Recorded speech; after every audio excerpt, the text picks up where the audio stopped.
by Isla Khan.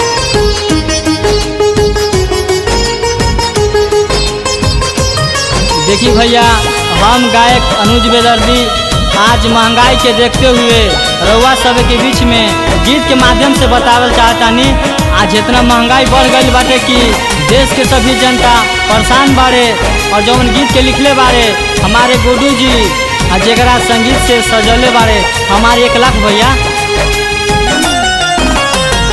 सर से ऊपर बढ़ गई महंगाई, सर से ऊपर बढ़ गई महंगाई, कैसे कोई रोटी खाई। हाय रे जमाना तोहरा देखी के हमारा हंसिया रे कब आवे रुआई। हाय रे जमाना तोहरा देखी के हमारा हंसिया रे कब आवे रुआई।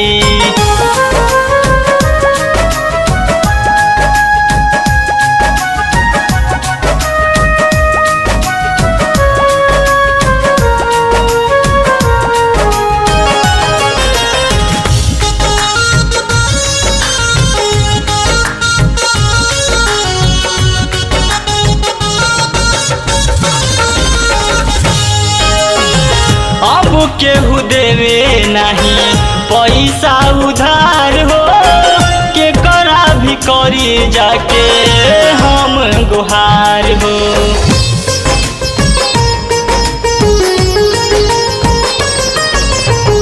अब केहू देवे नहीं पैसा उधार हो, के करा भी करी जाके हम गुहार हो।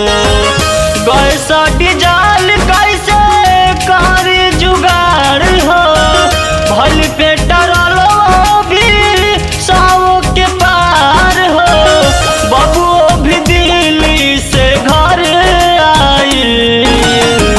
हाय रे जमाना तोहरा देखी के हमारा हंसिया रे कब आवे रुआई। हाय रे जमाना तोहरा देखी के हमारा हंसिया रे कब आवे रुआई। हाय रे जमाना तोहरा देखी के हमारा हंसिया रे कब आवे रुआई।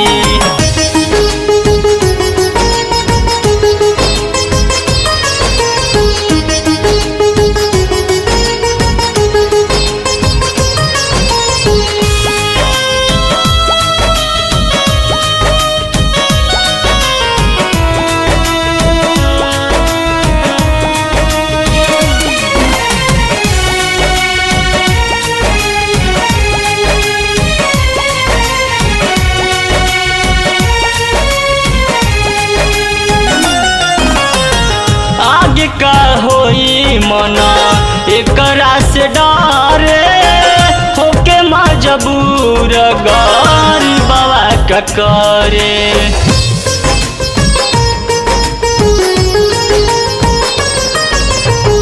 आगे का होई मना एकरा से डरे, होके मजबूर गरीबवा का करे। दहेज के मांग छोले बाबे आसमान हो, होता अपहरण जाता बेटियन के जान हो। कैसे अब बेटियन के डोली जाई। हाय रे जमाना तोहरा देखी के हमारा हंसिया रे कब आवे रुआई। हाय रे जमाना तोहरा देखी के हमारा हंसिया रे कब आवे रुआई। हाय रे जमाना तोहरा देखी के हमारा हंसिया रे कब आवे रुआई।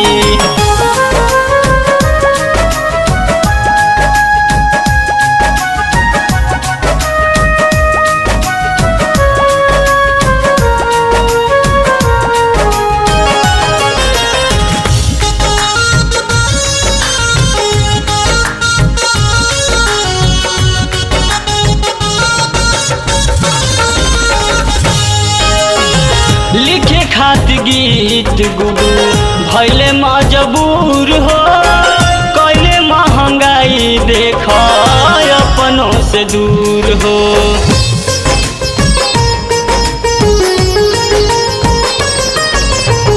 लिखे खातिर गीत गुडू भैले मजबूर हो, कैले महंगाई देख अपनों से दूर हो। आदित्य अमन प्रसाद करे गुहार हो, आगे अब का करी है सरकार हो। कहे अनुजवा गाई गाई, हाय रे जमाना तोहरा देखी के हमारा हंसी आवे कब आवे रोआई। हाय रे जमाना तोहरा देखी के हमारा हंसी आवे कब आवे रोआई। हाय रे जमाना तोहरा देखी के हमारा हंसी आवे कब आवे रोआई। Studio CH Films and Music, Station Road,